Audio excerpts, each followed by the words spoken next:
Muy bien, pues vamos a comenzar de una vez. Vamos a orar. Vamos a comenzar con nuestro estudio y después en la parte final vamos a dejar un tiempo para preguntas, dudas, comentarios, cosas que quieran compartir, etcétera. ¿Está bien? ¿Sí?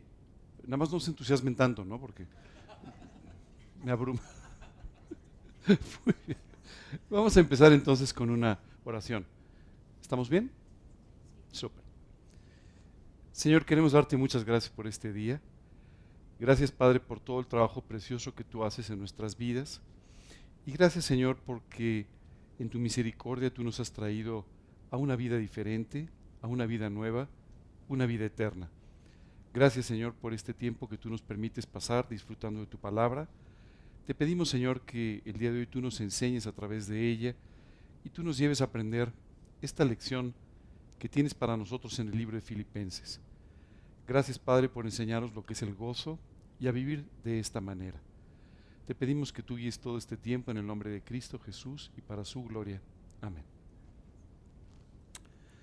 Si ustedes recuerdan, la semana pasada comenzamos a hablar sobre este capítulo 4 de la epístola a los Filipenses, la carta a los Filipenses. Y empezamos a hablar en realidad de este mensaje que Dios le envía a una iglesia muy especial. La iglesia de los Filipenses, o la iglesia que se reunía en la ciudad de Filipos, fue la primera ciudad europea que fue tocada por el Evangelio en los viajes misioneros de Pablo. Si ustedes recuerdan, durante el primer viaje misionero de Pablo, él estuvo prácticamente viajando por todo lo que hoy en día es lo que conocemos como Turquía, ¿de acuerdo? Ahí es donde se formaron todas estas primeras iglesias. Pero después, inmediatamente después, pasa a Filipos, una ciudad ubicada en lo que en ese momento era Macedonia, en ese momento y hoy también, lo que se llamaba Macedonia, ¿de acuerdo? Primera ciudad europea. Y en esta ciudad hubo situaciones espectaculares. Todos ustedes recuerdan aquella historia del carcelero de Filipos, ¿verdad? Una historia verdaderamente extraordinaria de la conversión de un hombre y su familia ante la predicación de Cristo y sobre todo a través de un milagro muy espectacular que él pudo vivir, que pudo presenciar y que se llevó a cabo para la liberación del apóstol Pablo. Filipos era una ciudad donde la iglesia creció de una forma muy peculiar también. Es decir, la iglesia de Filipos fue una iglesia muy heterogénea, había gente de diferentes tipos, de diferentes nacionalidades, pero que en este lugar, ¿no? Vivían y que en este lugar fueron alcanzados por el Evangelio del Señor Jesucristo. Eh, Normalmente cuando tú y yo leemos las epístolas del apóstol Pablo, nos encontramos que hay una serie de mensajes específicos para la iglesia a la cual la carta fue dirigida. Pero todas estas enseñanzas son también para todos nosotros, digámoslo así, para la iglesia universal, ¿de acuerdo? Aunque en particular eran enviadas con un propósito muy concreto a un determinado lugar.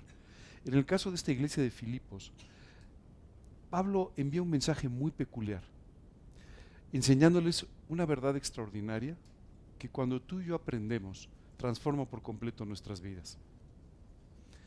Estuvimos hablando la semana pasada de cómo hay tres palabras que tú y yo tenemos que entender en cuanto a su significado perfectamente. La primera de estas palabras es gozo. ¿Sabes lo que es el gozo? El gozo es un fruto del Espíritu Santo. El gozo es algo que Dios pone en tu corazón en el momento en el que entra a morar en tu vida.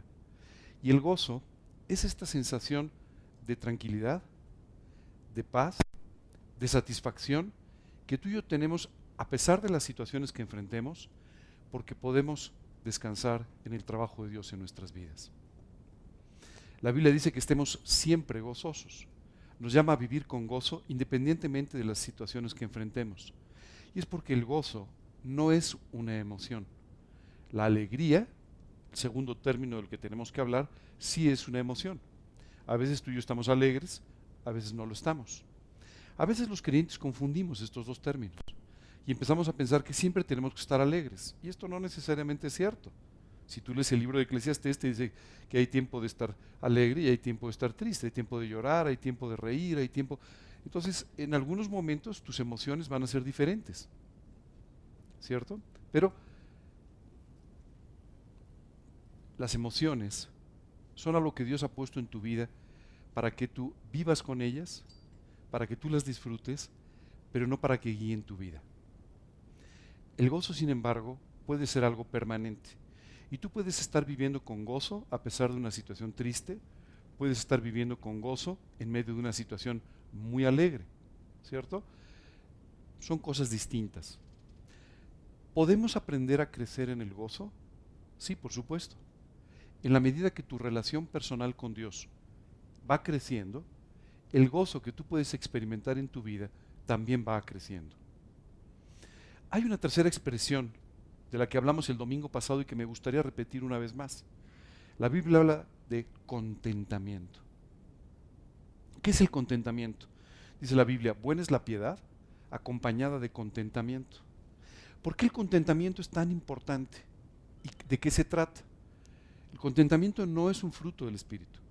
El contentamiento no es el fruto de tus emociones. El contentamiento es una actitud en la que tú y yo aprendemos a vivir, que nos permite estar contentos, alegres, independientemente de que las cosas vayan muy bien o vayan muy mal.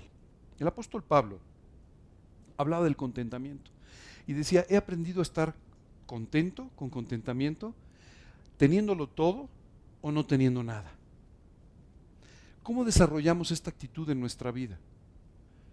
Básicamente, confiando en el Señor, confiando en su trabajo en nuestra vida y permitiéndole de esta manera que nos permita verle en todas las cosas que suceden en tu vida y en la mía. Dice la Escritura, reconócelo en todos tus caminos y Él enderezará tus veredas. Cuando tú y yo estamos viviendo para Cristo, empezamos a verlo en todos lados. Y esto es una cosa que siempre nos impresiona mucho. Oye, en medio de toda una prueba, una situación, lo vemos. Y otra vez lo vemos. Y muchas veces las personas van a decir, ¿cómo dices que estás viendo? No se ve nada. Un tremendo hombre de fe es descrito en la Biblia como alguien que veía lo invisible, como veía lo que no se ve. Y este es el producto de una vida con fe. Cuando tú vives confiando plenamente en el Señor, entonces Dios puede hacer este trabajo extraordinario de llevarte a vivir con contentamiento. ¿Cómo se aprende a vivir con contentamiento? En las pruebas. Cuando todo sale bien, pues no hay contentamiento, estamos contentos, ¿verdad? Pero, ¿cuándo aprendemos a vivir con contentamiento? Cuando enfrentamos situaciones adversas, cuando enfrentamos pruebas, sobre todo aquellas en las que no vemos una salida, entonces Dios nos enseña a vivir con este nivel de contentamiento. Pablo nos habla en dos momentos específicos de cómo él estaba aprendiendo a vivir así. Es decir, no creas que esto es algo que solo tú y yo tenemos que aprender. Cada creyente tiene que aprender en su vida a vivir con contentamiento. Y Pablo aprendió esto, ¿sabes cómo? Cuando de repente un día no llegó el sostenimiento y no tenía de qué vivir. Y entonces tuvo que buscarse un trabajo de alguna manera que seguramente no correspondía a su preparación ni a su vida, pero que sin embargo fue clave en su ministerio. Y él decía, he aprendido a contentarme cuando lo tengo todo y cuando no lo tengo. He aprendido a contentarme cuando las cosas salen como yo quiero y cuando las cosas salen como yo no quiero. Me gustaría que pensaras un poco en tu propia vida y analizaras si es esto algo común en ti. ¿Qué sucede cuando las cosas no salen como tú quieres? Enojo, molestia, empiezas a dudar del amor de Dios en tu vida, bueno, todo esto es una vida sin contentamiento. Y dice la Biblia, buena es la piedad, es decir, buena es la forma de vivir correctamente conforme a las Escrituras, pero dice acompañada de contentamiento. ¿Sabes qué sucede cuando tú y yo no vivimos con contentamiento? Dice la Escritura que la doctrina no es adornada por nuestra vida. Muchas veces tú y yo queremos que las personas vengan a Cristo.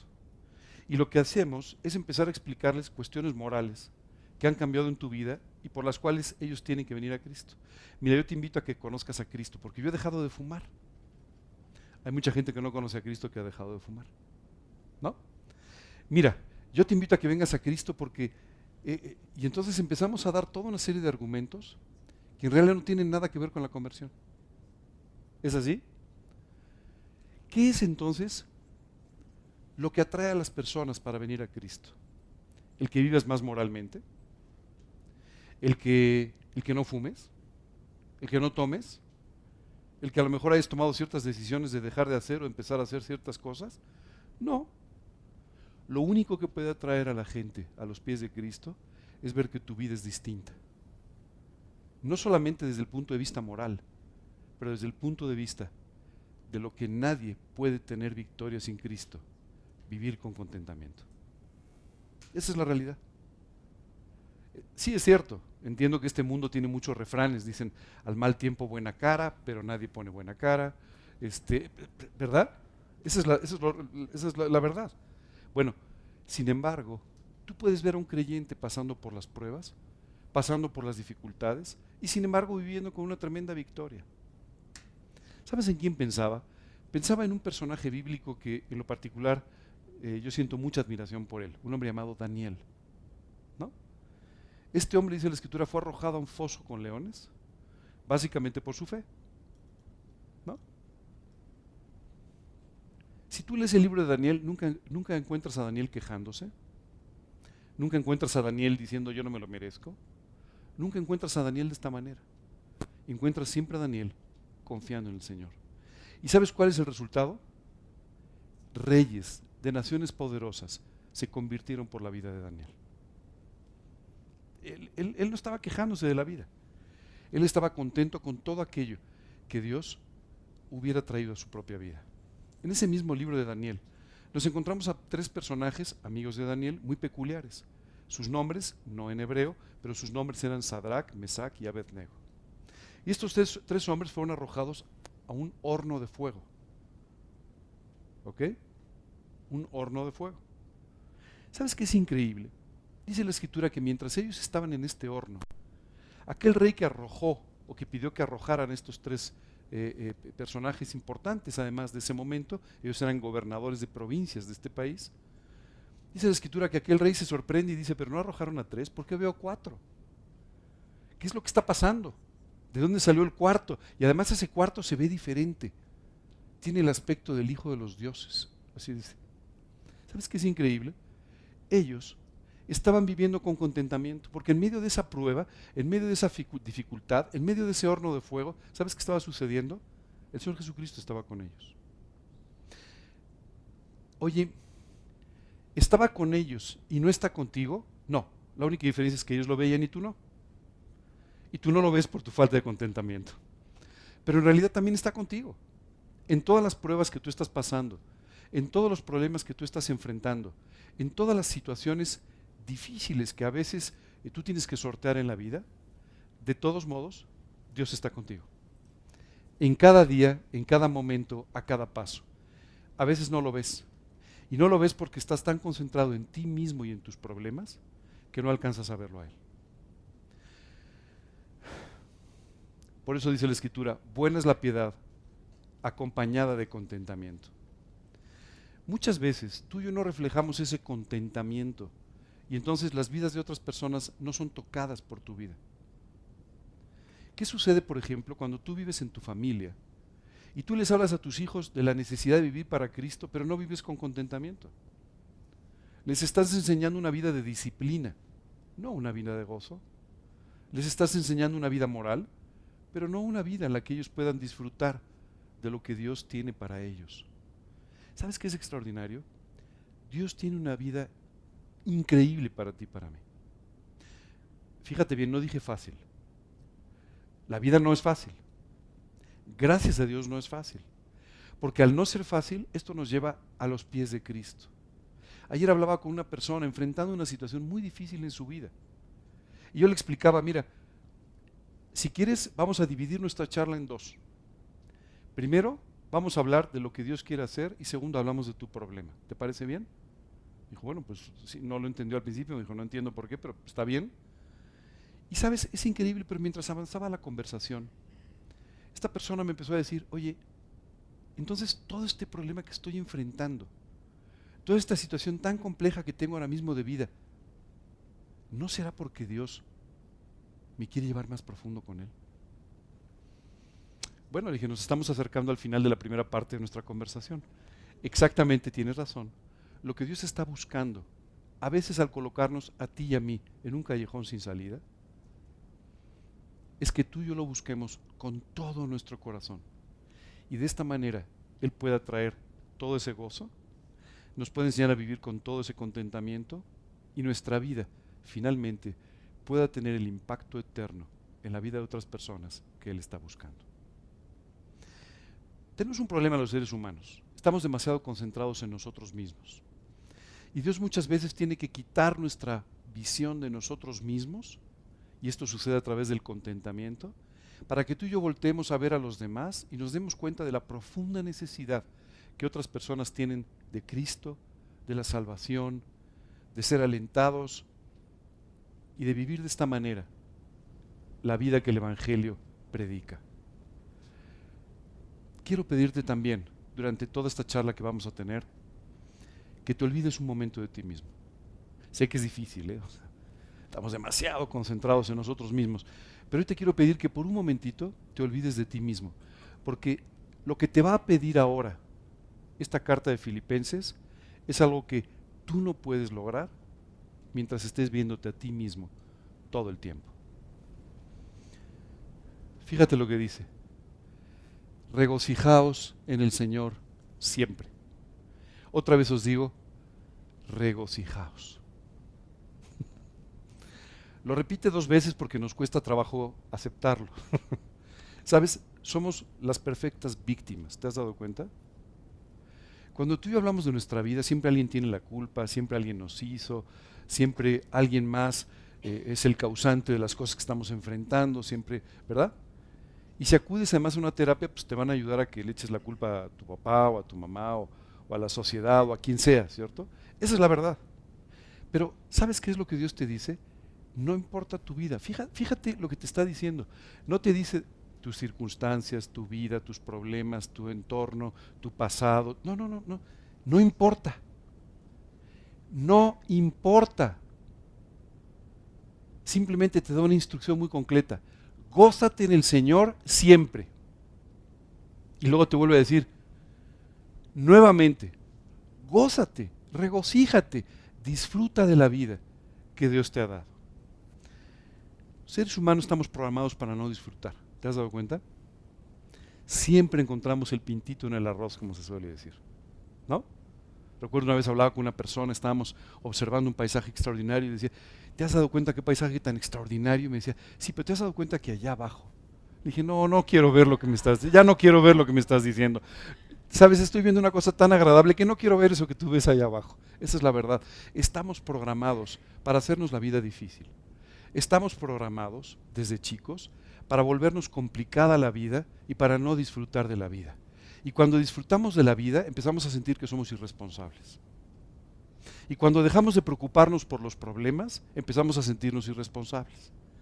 Y cuando empezamos a disfrutar de las cosas que Dios nos da, sentimos que como no nos las merecemos, seguramente las vamos a perder de inmediato. Como si dependieran de ti y de mí y no del Padre amoroso que tú y yo tenemos.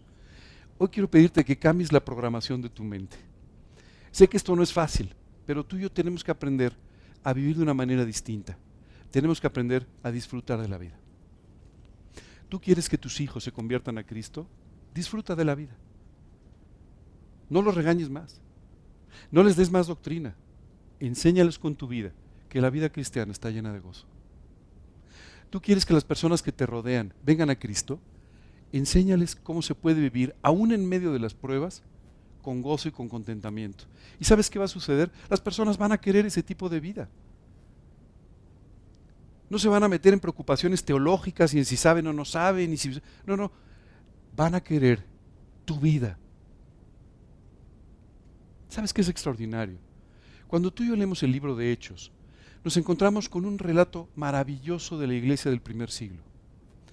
La iglesia del primer siglo tenía poca doctrina, muy poca doctrina, de hecho no tenían el Nuevo Testamento todavía, se acaban de convertir, la mayoría eran judíos, ni siquiera sabían mucho lo que estaba sucediendo, pero había una cosa que sí sabían: Cristo había cambiado sus vidas.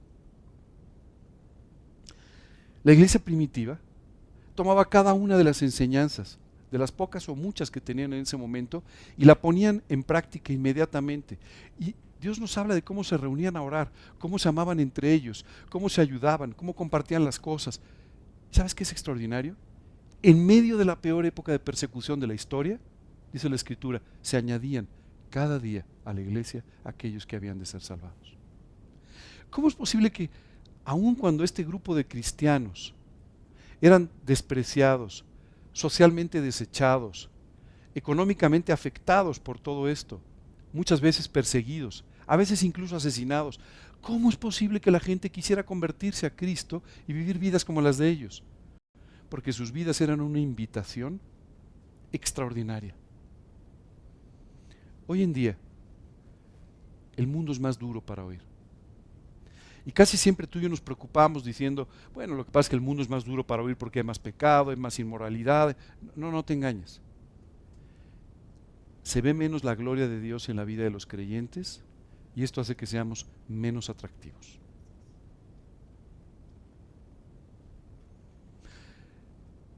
Si tú quieres que te lo diga más suave, no hay forma. Esa es la realidad. Si tú y yo no estamos viviendo con todo nuestro corazón para Cristo, si tú y yo no estamos viviendo conforme a las enseñanzas de la Escritura, si tú y yo no nos estamos gozando permanentemente de todo lo que sucede en nuestra vida, tu vida no llevará a nadie a Cristo. Esa es la realidad. Esa es la realidad.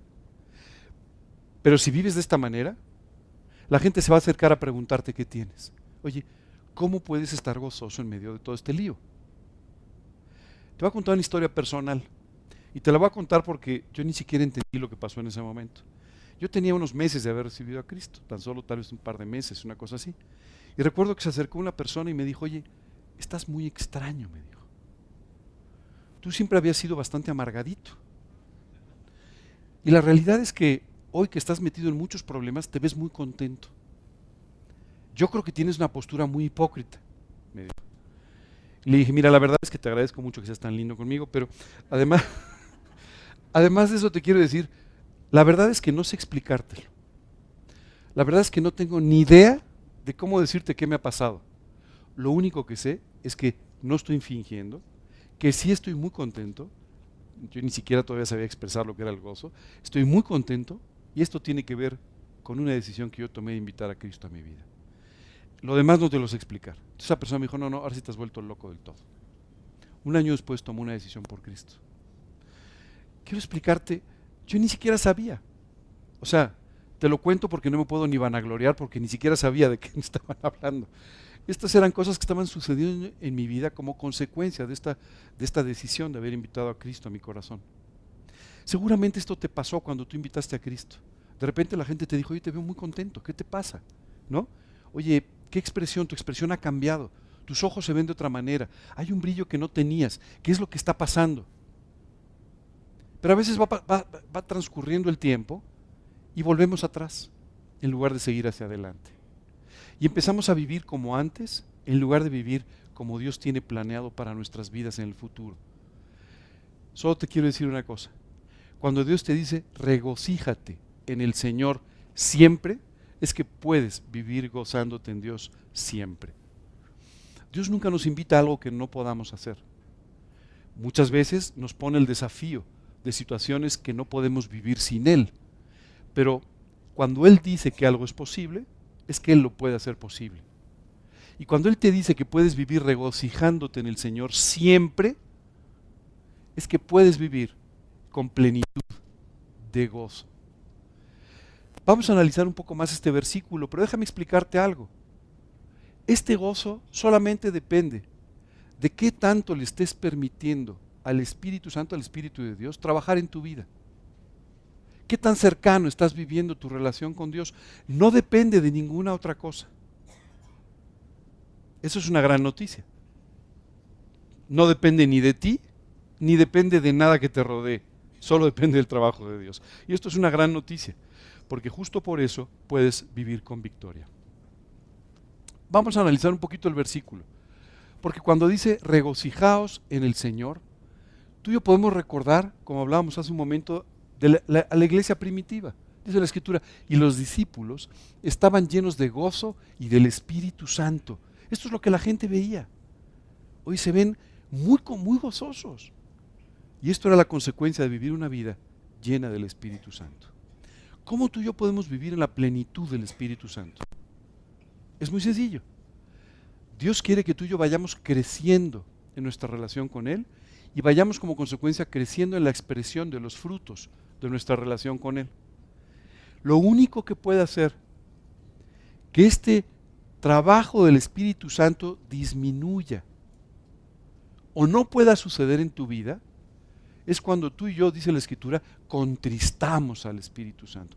¿De qué se trata esta palabra de contristar? Cuando entristecemos al Espíritu Santo, cuando tú y yo vivimos en pecados que sabemos que están equivocados y que no confesamos, cuando tú y yo mantenemos esas actitudes que están equivocadas, que sabemos que nos hacen daño, pero que no queremos dejar.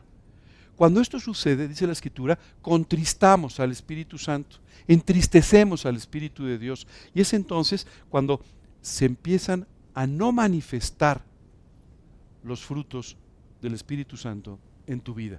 Y tu vida empieza a ser como la de cualquiera, como la de antes, sin paz, sin gozo, sin amor, sin ninguno de estos frutos del Espíritu Santo. Así que si tú quieres poder vivir esto, de regocijarte en el Señor siempre, lo primero que tienes que hacer es busca a Dios con todo tu corazón todos los días de tu vida. No permitas pecados en tu vida. Y si hay algún pecado, inmediatamente pide perdón, confiésalo, déjalo a los pies de Cristo y permite que Él limpie tu vida, limpie tu maldad y te lleve a vivir la vida que tiene para ti. Muchas veces los creyentes justificamos lo que está mal. Cometes un error y dices, bueno, todos pecamos. Eso no es una justificación, ¿no? Todos deberíamos vivir sin pecado. Ahora, porque Dios sabe que llegamos a pecar, es que nos da una oportunidad. Nos dice, si confesamos nuestros pecados, Él es fiel y justo para perdonar nuestros pecados y limpiarnos de toda maldad. Pero esto no quiere decir que sea una justificación para hacer las cosas mal. Quiere decir que Dios te ha dado una herramienta para salir de un problema y de esta manera poder vivir en santidad. ¿Ok? Así es que lo que tú y yo tenemos que hacer es buscar vivir una vida en santidad, una vida profunda con el Señor. Y de esta manera empezaremos a manifestar este gozo que tocará la vida de las personas. Nos dice siempre. Esta es otra de los grandes pretextos que tenemos a ver los cristianos. Bueno, mira, es que yo puedo vivir con gozo, pero ¿cómo voy a vivir con gozo si estoy enfrentando esta situación? Y pareciera que le estamos incluso culpando a Dios de nuestra vida insatisfecha. Bueno, es que mira, yo vivía gozoso, pero con esta prueba que tengo, es que ya no. Eso es tanto como culpar a Dios de tu falta de entrega. La Biblia dice siempre, aún en las pruebas. La epístola a Santiago dice, hermanos míos, tened por sumo gozo cuando os halléis en diversas pruebas, sabiendo que la prueba de vuestra fe produce paciencia. Así es que dice la Biblia, todo el tiempo, incluso en las pruebas, aún en las pruebas, con sumo gozo. ¿Por qué podemos vivir con sumo gozo en las pruebas? Porque tú y yo sabemos que atrás de esa situación está la manifestación extraordinaria de la gloria de Dios. Porque cuanto más fuerte es la prueba, mayor manifestación de la gloria de Dios. Porque cuando más difícil es la situación, más evidente es su gloria y su trabajo en nuestras vidas. Es por eso que tú y yo podemos tener sumo gozo en situaciones en las que, humanamente hablando, no podríamos tenerlo. Pero lo tenemos simplemente porque sabemos que Dios va a manifestar de una forma extraordinaria su gloria. Nunca te preocupes por el tamaño de los problemas. Nunca te preocupes por la dificultad de las pruebas. Preocúpate por pasar esas pruebas y esos problemas de la mano de Dios. Nada más. Para Dios tu gran problema o tu pequeño problema, de todos modos, son posibles. No hay ninguna diferencia para Él. Tal vez la pueda haber para ti, pero no hay ninguna diferencia para Él. Por ese motivo siempre gózate en las pruebas, gózate en las dificultades, aun cuando veas que son muy difíciles de enfrentar. Yo sé que muchas veces tú te vas a encontrar con cosas que no vas a entender. El otro día estaba leyendo algo que me llamó tanto la atención.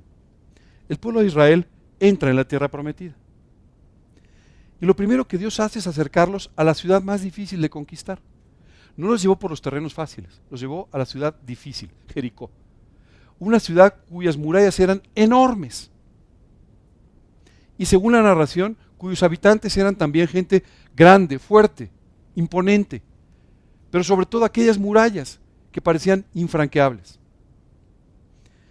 Cuando el pueblo de Israel se acerca para atacar la ciudad, puedo imaginarme a los habitantes de la ciudad de Jericó diciendo, pues otro ejército más que va a tratar de invadir una ciudad que no se puede invadir, cuyas murallas son básicamente infranqueables. Así es que bueno, otro intento fallido, ¿verdad? Y de repente Dios le dice al pueblo, no te prepares para la guerra. No pongas tus máquinas de guerra o no. No.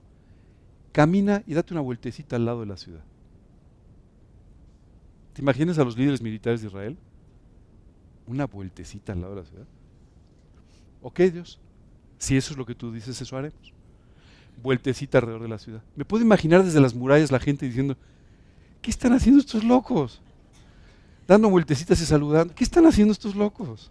O sea, este sí es el ejército más loco que hemos enfrentado, seguramente. ¿No? Y después, el séptimo día, Dios le dice al pueblo, ahora te vas a dar 7 vueltecitas, ¿no? Deben haber dicho, estos chicos están haciendo ejercicio, o sea, ¿qué están haciendo?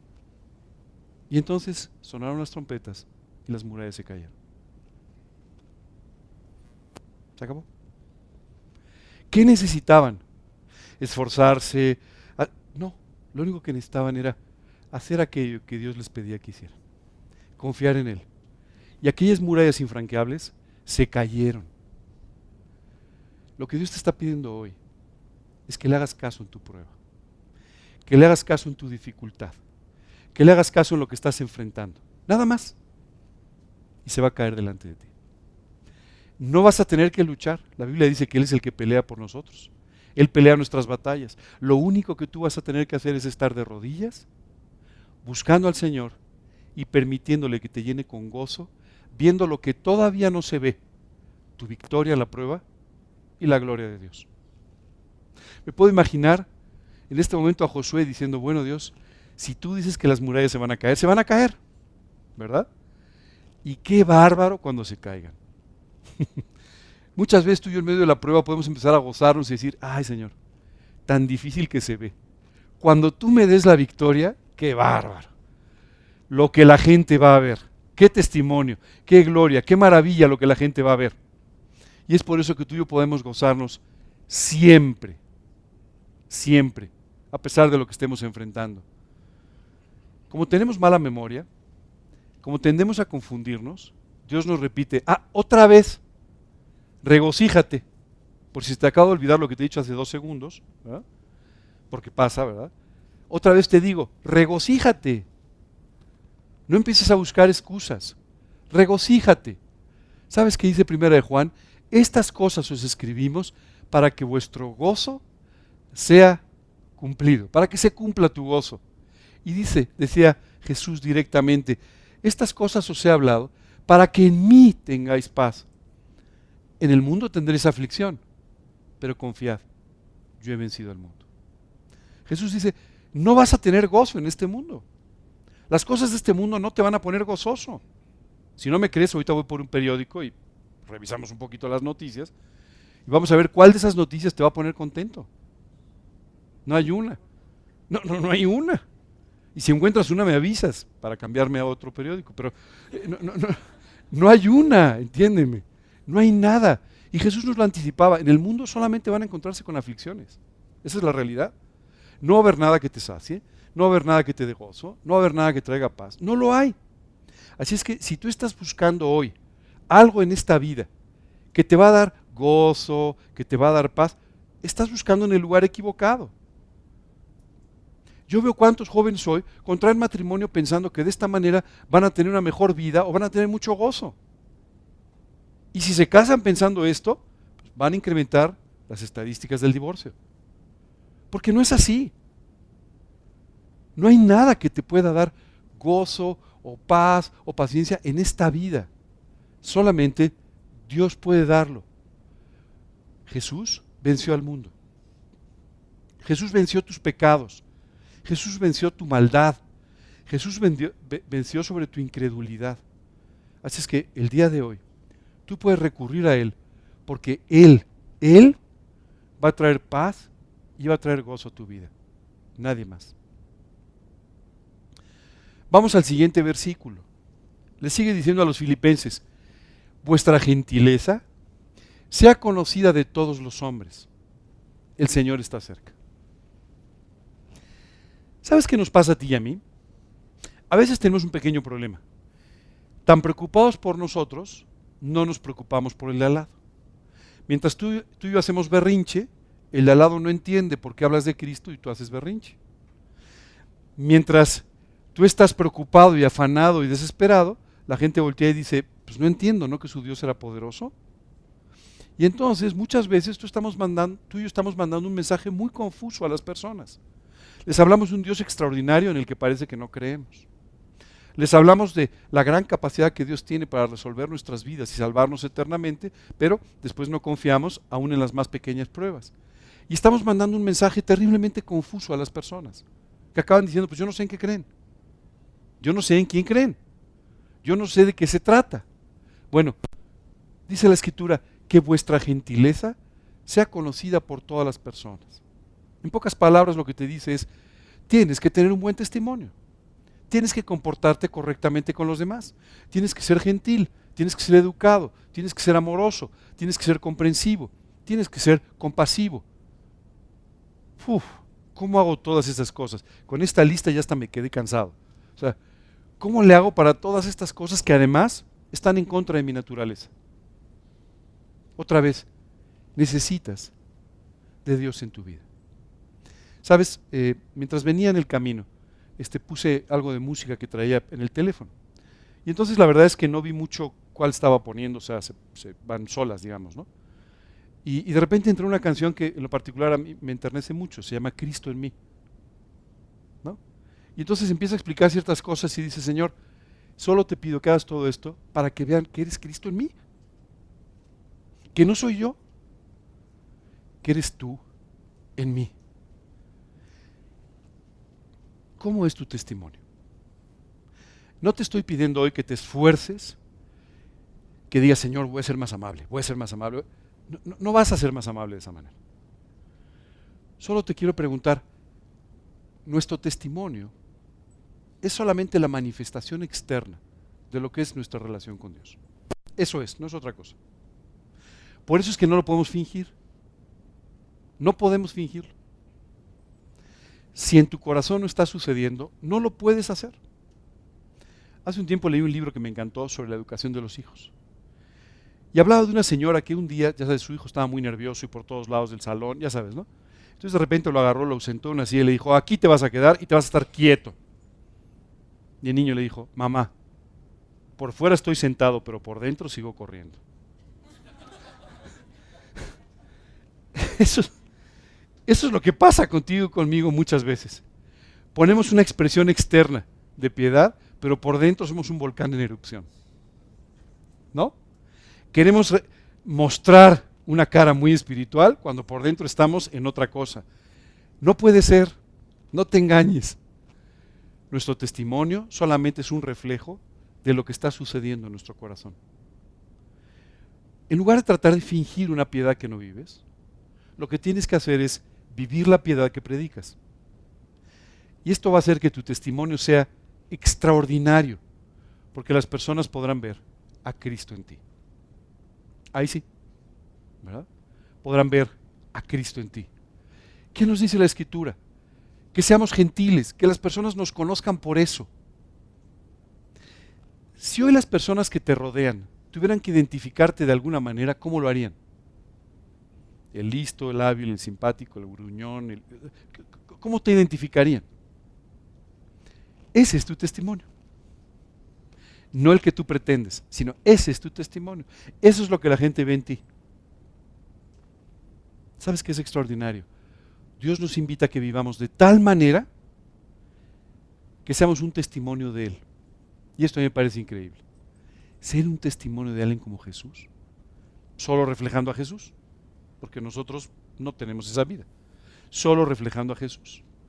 Y Dios nos dice que la gentileza de ustedes sea conocida de todas las personas. ¿Sabes por qué? Porque dice, el Señor está cerca. El tiempo se está acabando. La vida de cada una de las personas es una especie de cronómetro, con una cuenta regresiva.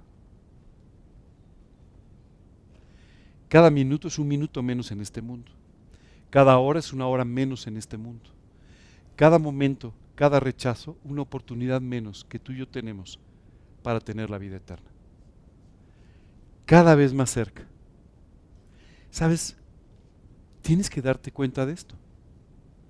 La persona que acabas de encontrar aquí afuera, hoy tiene 30 minutos menos que cuando entraste a este salón.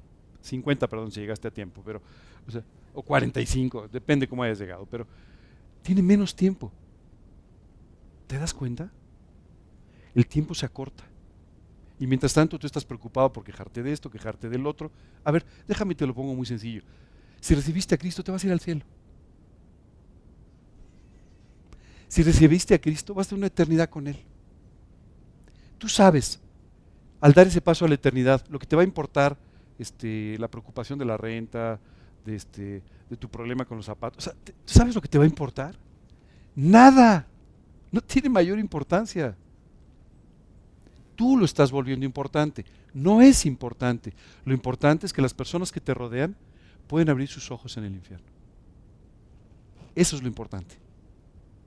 Por eso dice la Escritura, a ver, olvídate de ti un ratito, ¿ok? Y concéntrate en que tu gentileza, tu testimonio sea conocido de todas las personas, porque se está acabando el tiempo. Yo no sé, espero que sí, pero yo no sé si tú y yo vamos a presenciar o no la segunda venida de Cristo. Hoy vamos a hablar un poco de esto. No lo sé, pero sí sé que estamos a un latido de corazón de tener un encuentro con Él. Así de fácil. Si tu corazón no da el siguiente latido, abrirás los ojos en su presencia. Así de cerca estás. Ahora, volteando a ver cómo está el mundo, volteando a ver los tiempos y las señales que Dios nos ha dejado en su palabra, no sé qué está más cerca, si su regreso o el último latido. Estamos muy cerca, muy cerca. Por eso es que tienes que dejar de concentrarte en tus problemas, en tus cosas, las que se van a quedar aquí. Te tengo una buena noticia. ¿Sabes qué va a pasar el día que te vayas? También se van a quedar los problemas. ¿No? Yo escucho a mucha gente que dice, no vale la pena el dinero y tal, porque se va a quedar aquí. También tus problemas tampoco valen la pena. También se van a quedar. Qué buena noticia, ¿no? También aquí se van a quedar todos. Entonces, ¿por qué te preocupas tanto por ellos? Sé responsable. Haz las cosas que debes. Cumple lo que prometes.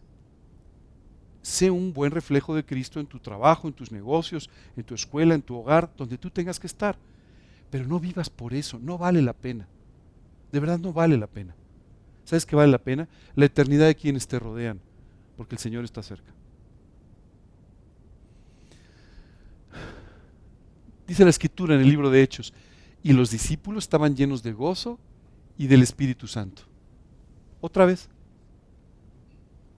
Esa era su gentileza. La gente los veía y decía, oye, qué amables, oye, qué agradables, oye, qué buenas personas, oye, qué bueno que se comportan de esta manera. Tú sabes que durante la época del primer siglo, aún los incrédulos a veces ocultaban a los creyentes durante la persecución. Déjame contarte una historia que a mí siempre me impresionó mucho. Hace poco, el momento que empieza la Segunda Guerra Mundial, el ejército alemán ocupa todo el país de Holanda, ¿de acuerdo? Y una familia de cristianos toma la decisión de empezar a esconder judíos dentro de su casa. ¿Ok?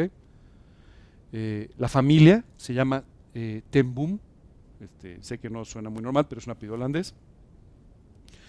Y ellos empezaron a esconder judíos en su casa.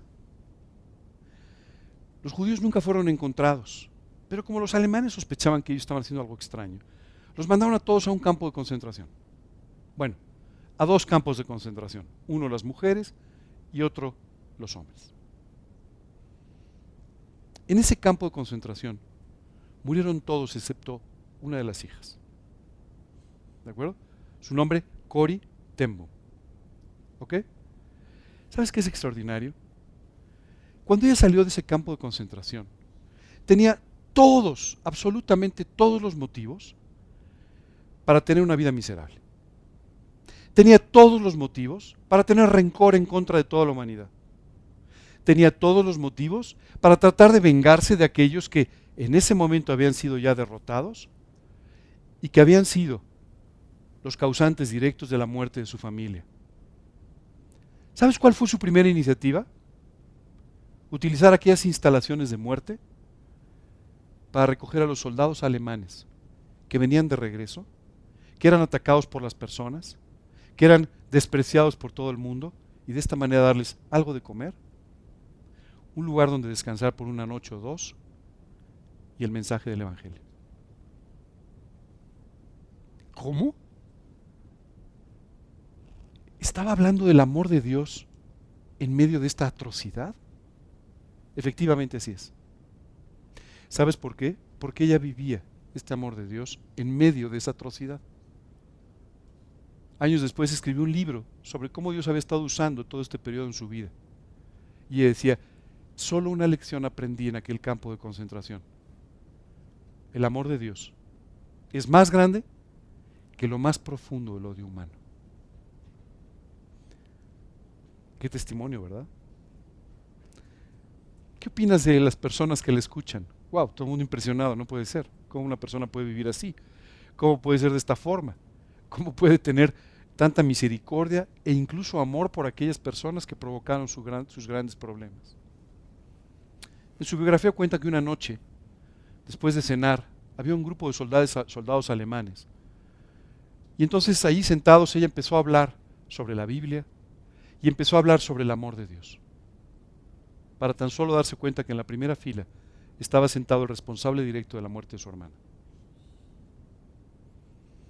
Cuando el mensaje terminó, aquel hombre se acercó con ella y le dijo, hoy sé que por el amor de Dios he sido perdonado.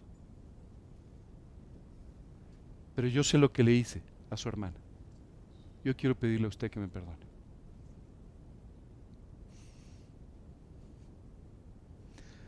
Tú no puedes hablar del amor de Dios y no perdonar, por difícil que te parezca. Bueno, este hombre continuó su vida de la mano de Dios. Wow, cuando tú y yo hablamos de gentileza, a veces esta palabra ni siquiera es suficiente para poder entender todo lo que Dios quiere hacer en tu testimonio, con tu vida, para que otros hombres vean la gloria de Dios. Esto es exactamente lo que Dios quiere hacer. Pero también dice este pasaje, porque el Señor está cerca. Dice la Escritura, de cierto os digo, que no pasará esta generación hasta que todo esto acontezca. Por tanto, también vosotros estad preparados, porque el Hijo del Hombre vendrá a la hora que no pensáis. Déjame hacerte la última pregunta de esta mañana. ¿Qué sucedería si en los siguientes 5 minutos Jesús regresara?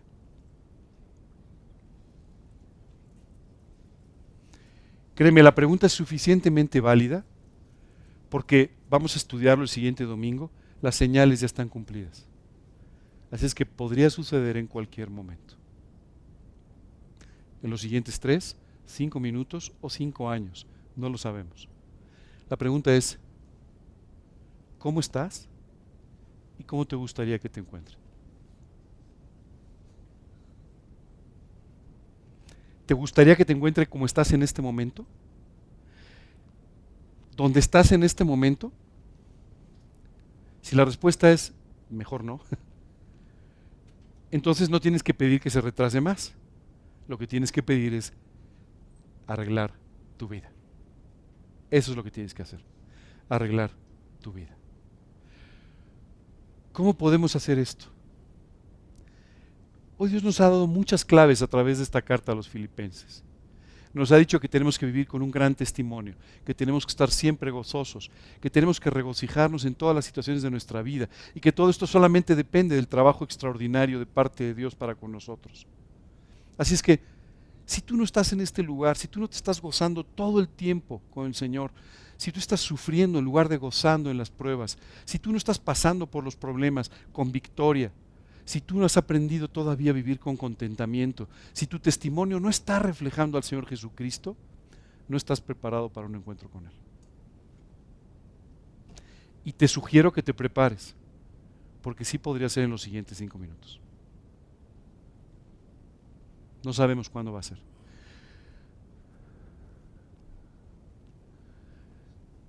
Fíjate lo que dice. Velad pues, porque no sabéis a qué hora ha de venir vuestro Señor.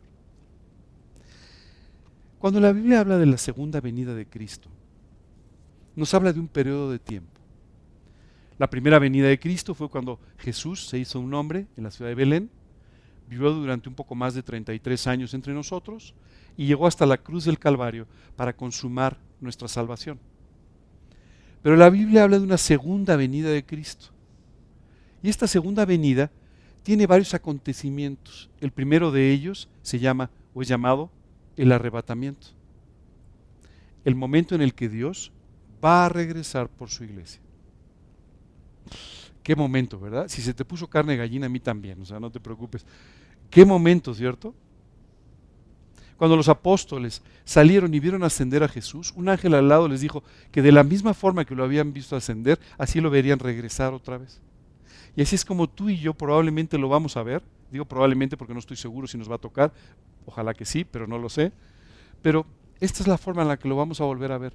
Regresando en las nubes, sin llegar a la tierra, llevando a su iglesia con Él, arrebatándonos a cada uno de nosotros y siendo transformados en ese momento. Así dice la Escritura. Al final, a la final trompeta, porque se tocará la trompeta, los muertos en Cristo resucitarán primero. Y luego nosotros, los que hemos quedado. Así es que en un instante veremos sepulturas vacías, la tierra parcialmente vacía, porque los creyentes estaremos ya en la presencia del Señor. El arrebatamiento. ¿Qué va a suceder inmediatamente después en la segunda, como parte de esta segunda venida de Cristo? Bueno, va a haber 7 años de tribulación. Y mientras en la tierra hay 7 años de tribulación, tú y yo disfrutaremos de una boda, la tuya y la mía. Así es que si no te casaste, no te preocupes, te está esperando una boda mejor. Así es, ni te preocupes. Y si te casaste, no te preocupes, tendrás una boda bastante mejor. La Biblia habla de 7 años de boda en el cielo, ¿ok? Entre el Cordero, el Señor Jesucristo y su iglesia. ¡Wow! ¿Sabes qué es increíble? No te tienes que preocupar por el vestido. Jesús ya te lo compró. Un vestido blanco, que solamente habla de la pureza que no tenemos, pero que Jesucristo compró por nosotros, con la sangre en la cruz. ¡Wow! ¡Qué extraordinario! Lo que está pasando en la tierra y lo que está pasando en el cielo, que tristemente es muy distinto. En la tierra, mientras tanto, personas que escucharon de Cristo, al ver toda esta situación, caerán a los pies del Señor en la cruz. Pero qué momento tan difícil para la humanidad. Después de estos 7 años, la Biblia dice que la humanidad entera va a caer en una situación de rebelión tan importante en contra de Dios, que habrá una batalla que definirá el destino de la humanidad, la batalla de Armagedón. No te preocupes, no va a ser una batalla como las de ahora que duran 3 años, va a durar un abrir y cerrar de ojos, dice la Biblia, y después de eso, Jesús mismo reinará en la tierra durante 1000 años, el milenio. Después de esos 1000 años, la Escritura dice que los cielos, la tierra, serán envueltos como un pergamino y finalmente esta creación de Dios desaparecerá para solamente dar paso a lo que la Biblia llama el juicio final. Ahí se abrirán los libros en los que cada una de las personas están inscritas por todo aquello que pensaron, dijeron, hicieron y de lo que son responsables. Pero dice la Escritura que también otro libro será abierto, el libro de la vida del Cordero. Y ese libro de la vida, dice la Escritura, que ahí están inscritos algunos nombres. Aquellos cuyos nombres no están inscritos en el libro de la vida, entonces tendrán que pagar por aquello de lo que fueron responsables. Todo esto es lo que la Biblia llama la segunda venida de Cristo. Imagínate un evento tan importante Cuando los apóstoles escucharon esto, dijeron, Señor,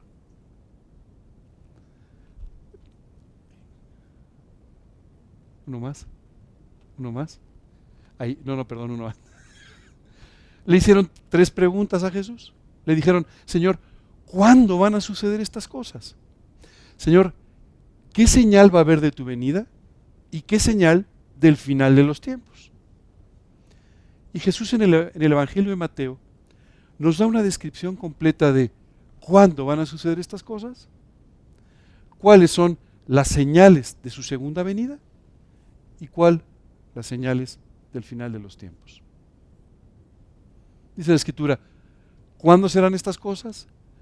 Y Jesús les dijo, pero el día y la hora nadie lo sabe. ¿Sabes qué es extraordinario? Constantemente tú y yo encontramos a teólogos que están especulando sobre cuándo va a ser la venida de Cristo. Y entonces, ya sabes, cruzaron y con reglas y todo lo que tú quieras. Y entonces acabaron diciendo, va a ser tal fecha, tal día, tal de esta manera. ¿Sabes qué nos dice el Señor Jesucristo? El día y la hora, nadie lo sabe. Así es que si querías una fecha esta mañana, pues no te la puedo dar. Porque dice, ni aun los ángeles, y no yo, sino los ángeles del cielo, o sea que no lo sabemos, sino solo mi Padre. Solo Dios sabe en qué momento. Aunque sí nos ha dejado señales para que empecemos a darnos cuenta de qué tan cerca estamos. De esas señales vamos a hablar después. Pero en cuanto al tiempo, lo que nos dice es, puede ser en cualquier momento. Y dice, por tanto, también vosotros estad preparados, porque el Hijo del Hombre vendrá a la hora que no pensáis. Puede pasar en cualquier momento. Ya no fue en estos 5 minutos porque ya pasaron, pero puede ser en los siguientes 5 minutos. No lo sabemos. La pregunta clave es, ¿estás o no esperando su regreso? ¿Estás listo o no para ese día glorioso? ¿Cómo estás? ¿Te das cuenta cómo toda esta enseñanza viene completamente unida? Tienes que vivir con gozo siempre. No te preocupes por los problemas, porque de todos modos ya el Señor viene. ¿Cómo estás para su venida? ¿Te fijas? Es toda una sola unidad. Todo este mensaje que Pablo les está dando a los filipenses y que tú y yo estamos escuchando. Si el Señor viene en los siguientes 5 minutos, ¿vale la pena que te preocupes por tus problemas? Pues ya no, ¿verdad? Si el Señor viene en los siguientes 5 minutos, ¿qué te preocupa? Oye, corre a darle un folleto al chico de acá afuera, porque nos quedan 5 minutos para poder hablarle de Cristo. Bueno, esta situación te está colocando en una posición en la que puedes entender lo que es importante y lo que no lo es. Lo que tiene un impacto eterno y lo que se va a quedar.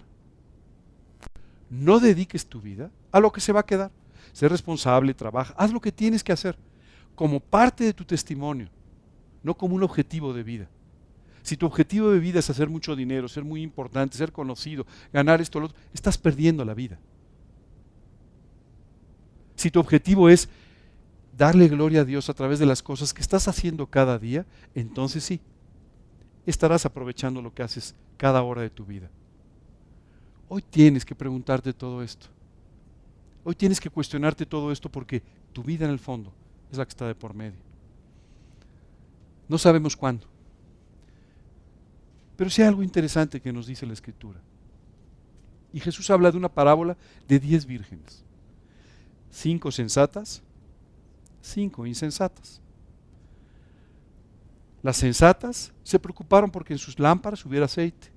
Las insensatas no se preocuparon por ello. En medio de la noche, cuando el novio regresó, 5 de ellas tenían candeleros prendidos, 5 no. ¿A qué se refiere esta parábola? ¿Sabes? Jesús utiliza esta parábola hablando de una costumbre judía. Los judíos en aquella época, hoy ya no lo hacen, pero en aquella época ellos concertaban un matrimonio. Y cuando los padres de los jóvenes concertaban el matrimonio, el muchacho hacía una cosa muy fuera de lo común. Chicas, ¿qué hacen hoy los novios cuando se declaran y son novios y todo eso? Las buscan todos los días, ¿verdad? Oye, ¿cómo has estado? ¿No? Una etapa de galantería y todo. No, los judíos hacían otra cosa, se iban a vivir a otro lugar. separado de su casa, separado de la casa de su novia, y allí empezaban a construir la casa que finalmente sería el hogar de su matrimonio. ¿Cuándo regresaban? Cuando terminaban. Y eso podía durar una semana, un mes, 2 meses, no se sabía. Esto cumplía 2 funciones muy importantes. La primera, probar la fidelidad de la novia, que tenía que siempre estar esperando por el regreso de su amado. La segunda, tener una casa lejos de sus papás, lo cual ayudaba a que el nuevo matrimonio pudiera tener cierta independencia. ¿Ok? Pero la novia tenía que estar lista. Si el novio regresaba y ella no estaba vestida de boda, no había boda. ¡Wow! Y es, bueno, te puedes imaginar, las chicas tenían una habilidad para ponerse el vestido increíble, seguramente, ¿verdad? Rápidamente se podían poner el vestido y todo, pero ¿sabes qué es extraordinario? Las personas que conocían a la joven siempre estaban preocupados por esto, y cuando veían al novio, que seguramente el novio regresaba con pasos muy pequeños, ¿verdad?, para que le diera tiempo a avisar a la novia, seguramente todo el mundo, oye, viene tu novio, corre, saca el vestido, apúrate, ¿me entiendes? Para que se pudiera dar la boda. A esto se refiere la parábola de las 10 vírgenes. 10 jóvenes esperando al novio para que llegara en algún momento. 10 sensatas, preocupadas y preparadas para el encuentro, 5 de ellas y 5 no preparadas para ese encuentro. Dice la Escritura que cuando el novio llegó, tomó a las 5 preparadas y entonces se consumó una boda en la que no pudieron participar aquellas otras 5.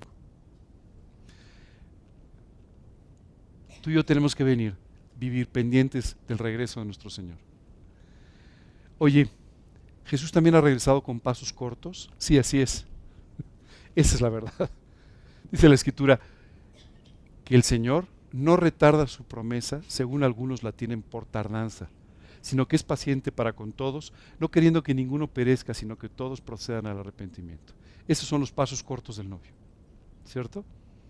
Y mientras tanto, a través de las señales que tú y yo tenemos en la Escritura, a través de lo que tú y yo vemos todos los días en la calle, empezamos a escuchar los gritos. Viene el novio, ponte el vestido. Viene el novio, enciende la lámpara. Viene el novio. Si últimamente no has estado escuchando estos gritos, andas un poquito sordo. Ya viene. Está cerca. A las puertas. Hemos ganado otros 5 minutos, pero a las puertas. No sabemos qué tan cerca.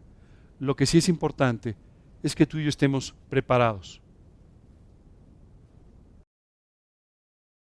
Jesus Christ is coming back for his church. The Bible says in Matthew chapter 24 verse 42, "Watch therefore, for you do not know the hour your Lord is coming." I want you to know, church, that Jesus Christ could come this month, or he might come next week, or he could even come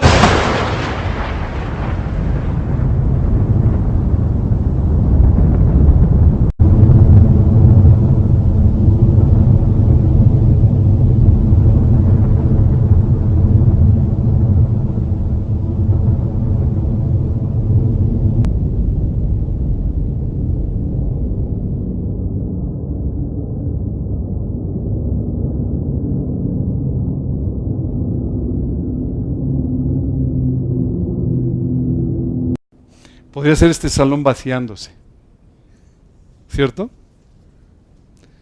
No sabemos en qué momento. Pero la pregunta clave es, ¿estás listo? ¿Es tu gentileza conocida de todos los hombres? ¿Estás viviendo con gozo? ¿Eres un buen testimonio? Todas estas cosas que nos hemos venido preguntando durante toda esta mañana. Fío. El próximo domingo vamos a empezar a hablar de algunas de estas señales del regreso del Señor Jesucristo. Pero si hoy todavía tu lámpara no tiene aceite, si todavía tú no estás preparado para su regreso porque aún no tienes una relación personal con Él, si aún no conoces al Señor Jesucristo como tu Señor y Salvador, si no tienes la seguridad de la vida eterna, hoy te quiero pedir que me acompañes en una oración para invitar a Cristo a tu vida. Hace años tomé esta decisión, pero hoy voy a orar como si estuviera en tu lugar para que tú puedas repetir en tu corazón estas palabras. En la segunda parte de la oración, tú y yo vamos a pedirle a Dios que nos enseñe a vivir con gozo, que nos enseñe a regocijarnos siempre en Él y a disfrutar de la vida que tiene para nosotros. ¿Te parece bien? Antes de orar, solo quisiera recordarte, si hoy estás aquí, si hoy nos estás viendo y aún no tienes esta relación personal con Dios, necesitas entender que Jesucristo murió en la cruz del Calvario por ti, que te ama y que el día de hoy te está buscando, que quiere que te arrepientas, que quiere que por un momento en tu vida reconozcas que estás equivocado en tu manera de vivir y que tus pecados simplemente te han alejado tanto de Él que te separarían por toda la eternidad. Tienes que reconocer el día de hoy que la sangre de Jesucristo derramada en la cruz fue para pagar tus pecados. Tienes que apropiar este pago. Tienes que pedirle que te perdone, que te limpie y que entre a tu corazón como tu Señor y Salvador personal. Dice la Escritura, he aquí estoy a la puerta y llamo. Si alguno oye mi voz y abre la puerta, entraré a Él y cenaré con Él y Él conmigo. Hoy tienes la gran oportunidad de que Dios llene tu lámpara con aceite para que el día que Él regrese seas como estas vírgenes preparadas. Qué increíble. 7 años de boda con el Señor para después pasar toda la eternidad a su lado. Por favor, no dejes de hacerlo el día de hoy. Vamos a orar. Por favor, acompáñame en esta oración. Señor, hoy quiero darte gracias porque me has mostrado la forma en la que me amas y lo que quieres hacer con mi vida. Señor, gracias por este tiempo.